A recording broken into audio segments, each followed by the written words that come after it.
What is up, everybody? We're on day 173 of our Bible in a Year series, continuing on in Psalms today. We do have a very, very long psalm right up at the beginning.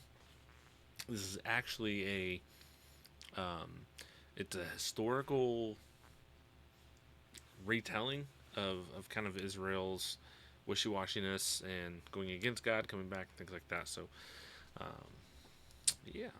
And there's several of the psalms that are like this. They give you kind of a different perspective on things that have previously happened. So let's jump right in.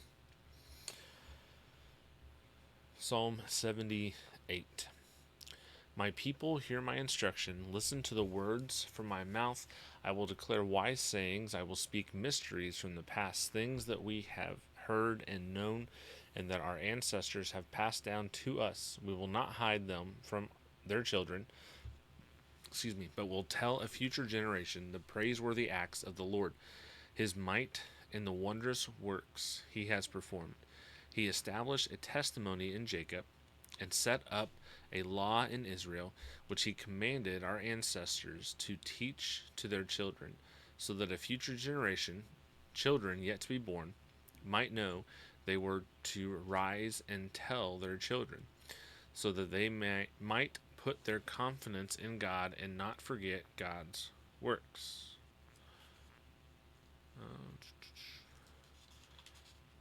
On the wrong spot for my notes. But keep his commands.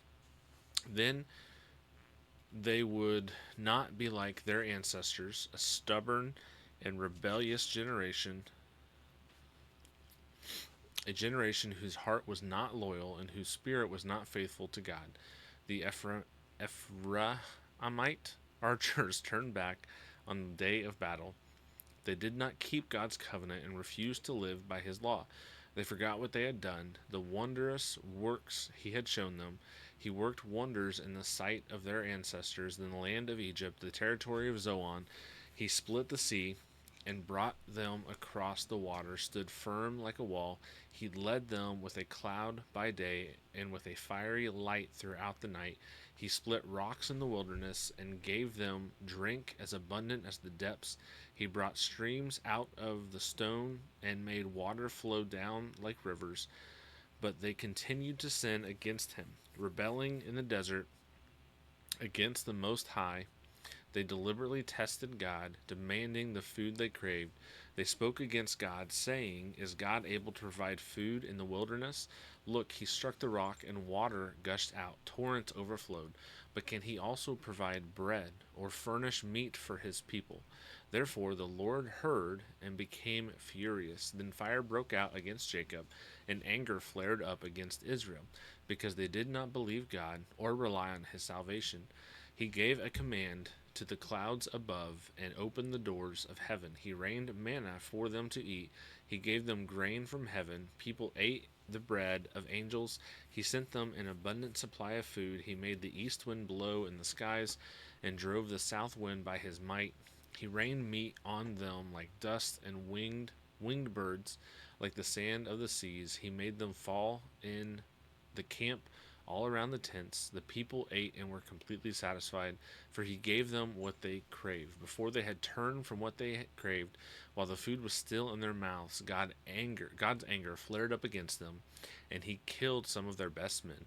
He struck down Israel's fit young men. Despite all this, they kept sinning and did not believe his wondrous works. He made their days end in futility, their years in sudden disaster. When he killed some of them, the rest began to seek him. They repented and searched for God. They remembered that God was their rock, the Most High God, their Redeemer. But they deceived him with their mouths. They lied to him with their tongues. Their hearts were insincere towards him, and they were unfaithful to his covenant. Yet his compassionate Yet he was compassionate. He atoned for their iniquity and did not destroy them. He often turned his anger aside and did not unleash all his wrath. He remembered that they were only flesh and a wind that passes and does not return. How often they rebelled against him in the wilderness and grieved him in the desert.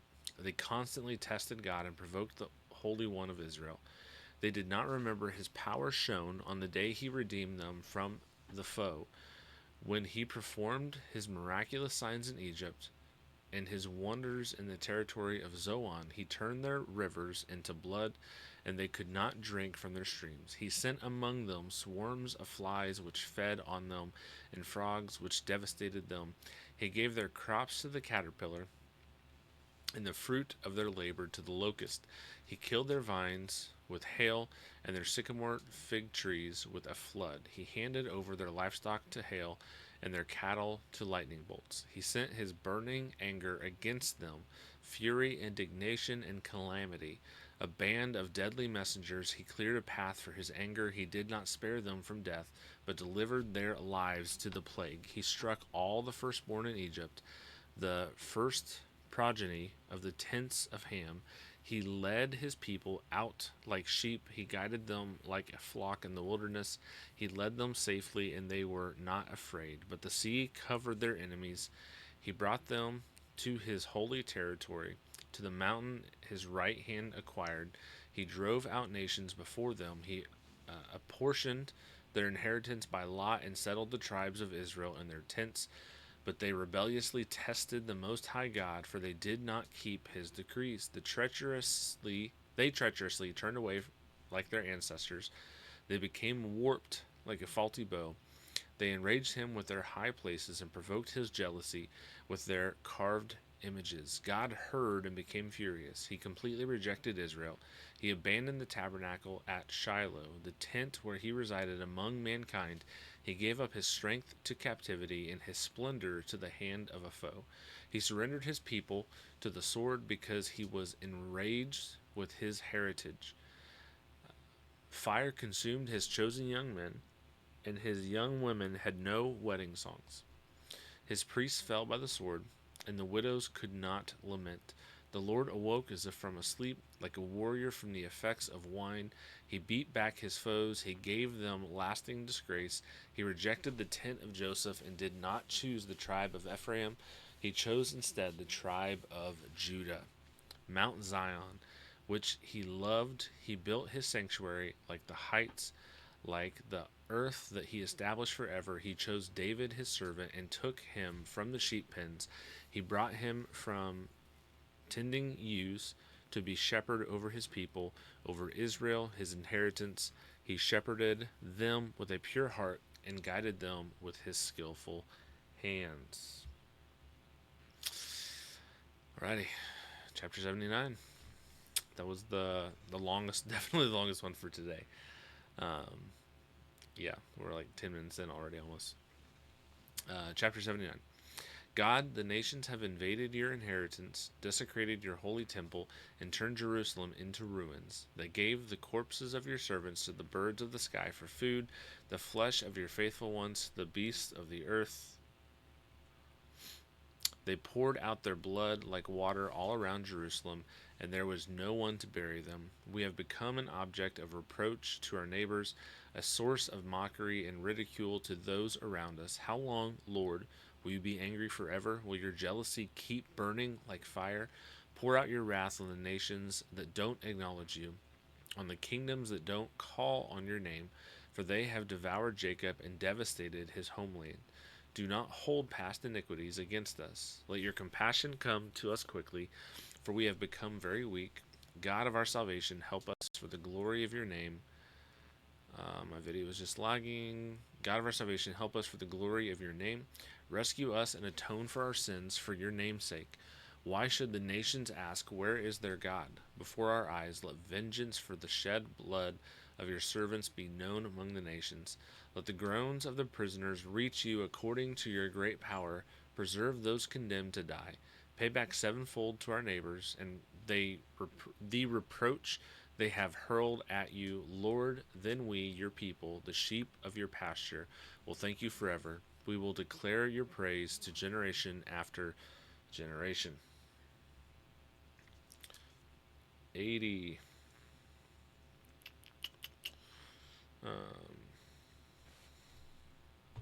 Yeah. Okay, chapter 80. Listen, shepherd of Israel, who leads Joseph like a flock, You who sit enthroned between two cherubim shine. Now, this is, if you remember in oh, what we read, what we read previously when it was given the instruction for the the temple and how it was to be built and stuff like that, and the ark was to be placed between these two cherubim. That's what this is referencing. Verse 2. On Ephraim, Benjamin, and Manasseh, rally your power and come to save us. Restore us, God. Make your face shine on us so that we may be saved. Lord God of armies, how long will you be angry with your people's prayers? You fed them the bread of tears. You gave them the full measure of tears to drink. You put us at odds with our neighbors. Our enemies mock us. Restore us, God of armies. Make your face shine on us so that we may be saved. You dug up a vine from Egypt. You drove out the nations and planted it. You cleared a place for it. It took root and filled the land. The mountains were covered by its shade, and the mighty cedars with its branches. It sent out sprouts toward the sea and shoots toward the river. Why have you broken down its walls so that all who pass by pick its fruit? Boars from the forest tear at it, and creatures of the field feed on it. Return, God of armies, look down from heaven and see, take care of this vine. The root your right hand planted, the son that you made strong for yourself, it was cut down and burned. They perish at the rebuke of your countenance. Let your hand be with the man at your right hand, with the Son of Man you have made strong for yourself. Then we will not turn away from you. Revive us, and we will call on your name. Restore us, Lord, God of armies. Make your face shine on us, so that we may be saved. Chapter 80.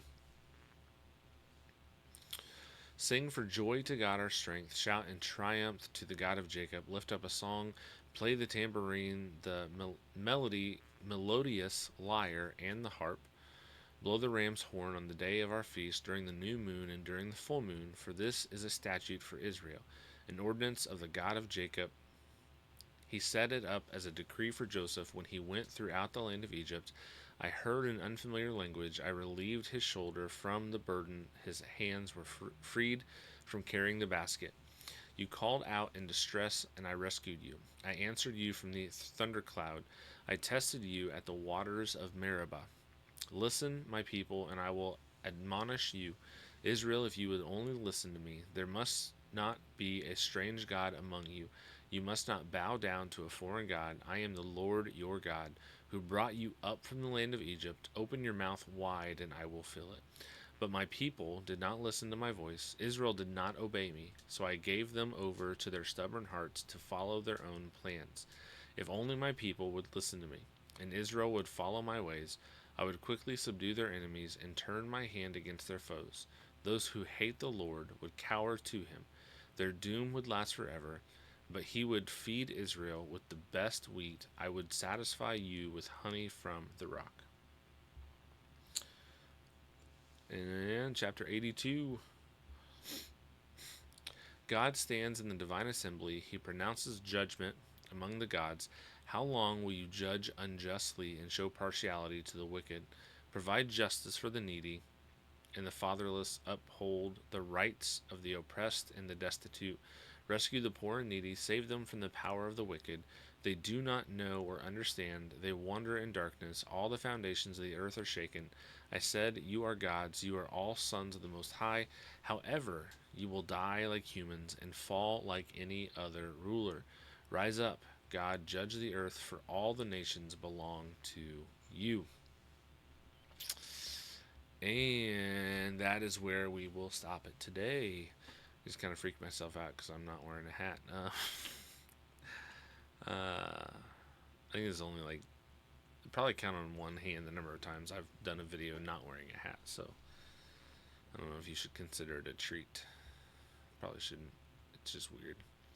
Anyways, now that I've just made this a lot more awkward, let's jump into our questions. Question 1. Psalm 78 retells Israel's cycle of disobedience and God's mercy. How does this narrative challenge us to reflect on learning from our past failures to cultivate a deeper trust in His grace? Yeah, we've talked already about the idea of um, faith being this thing, belief in evidence or trust, experience, things like that. Part of that can be seeing how God has been good even when we don't deserve it. Honestly, we never deserve it, but seeing how God has been good even in the face of us being sinners. And the ultimate there is Jesus going to the cross when we were still sinners, when we did not have faith in Him. Um, that is, I said, the kind of like the ultimate culmination of that. But we see this, it's outlined here. We see it, the story of Israel going, I mean, even past David, um, which is kind of where Psalm 78 stopped, but even past David, going on further and further, it was back and forth, back and forth, back and forth. But it can be something we can learn from. Question 2. Psalm 79 through 80 plead for restoration amid ruin. How might these cries prompt us to consider the role of persistent prayer in seeking God's intervention when His presence feels distant? I think knowing that God is not ever actually distant, knowing that can lead you to continue to pray um, in the situation. Knowing that even if He doesn't feel like He's there, even if it doesn't feel like He's listening or He's aware of what's going on, knowing that He is, can help to make that an easier thing to do. So there's a lot of times you kind of have to push these wrong ideas out of your head. You have to not go off of what you feel. Worship when you don't feel like worshiping. Pray when you don't feel like praying. Get up and go to church on Sunday morning when you don't feel like getting up and going to church on Sunday morning. There's things like that it's not about your feelings. Not about your feelings. You have to just get up and do it. And then usually, once you actually start doing this, the feeling, the emotion, stuff like that, most of the time, not always, but what I've seen in my experience, most of the time that will end up following what your action is. So kind of a fake it till you make it type thing. Get out there and do what you know you're supposed to do, even when it feels like it's not the right thing, or feels like you, not that it feels like it's not the right thing, when it feels like you don't want to. You still get out, you still do it. Question 3. Psalm 82 depicts God judging unjust rulers. How does this vision of divine justice invite us to wrestle with our responsibility to uphold righteousness, anticipating Christ's ultimate reign?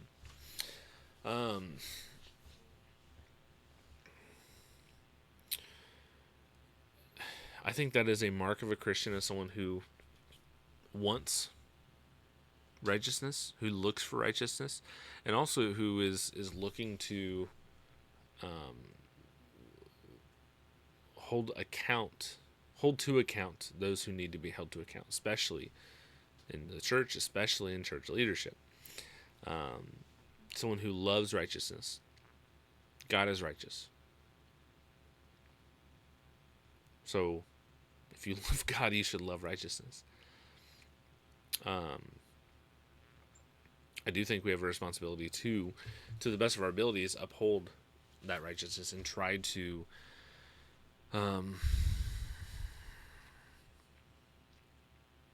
do what we can to bring that about, if that makes sense. It's hard to say for sure because there's so many different situations and things like that, but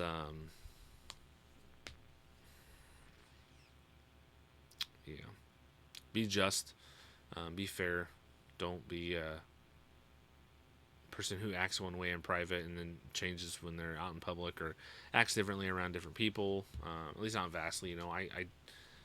I will talk to my kids differently than I talk to my wife, or how I am around my kids may change, but that's kind of goes with the role of dad and stuff. But for the most part, you shouldn't be a really, really different person if you're around different people. But yeah, I think that pretty much sums that up. Appreciate everyone watching and listening. Don't forget to like, comment, and subscribe. Enjoy reading comments. Enjoy interacting as much as I can. So I always appreciate seeing comments in there. If this has been a blessing to you, if it's been blessing you, please share it. Word of mouth is the best way the podcast spreads. So you can share this with other people. They can pass it along to, or you can share it with other people, and they can maybe get plugged in, and maybe this is what helps them stick with a daily Bible reading plan. So that's what we're doing here. We're reading through the Bible, the entire Bible in a year, cover to cover. A lot of people can't say they've done that. So we're helping people do it, but we're also helping people to just stick with a daily Bible reading plan. So you share it with other people that could benefit them, and yeah, don't go anywhere. Tomorrow we're going to be back with Psalms again. We'll be in Psalm 83. Yeah, 83. And I believe we'll be finishing up book 3. Cause I think, yeah, we should be finishing up book 3 tomorrow. Um, so, be good stuff. You don't want to miss it. Thanks. God bless.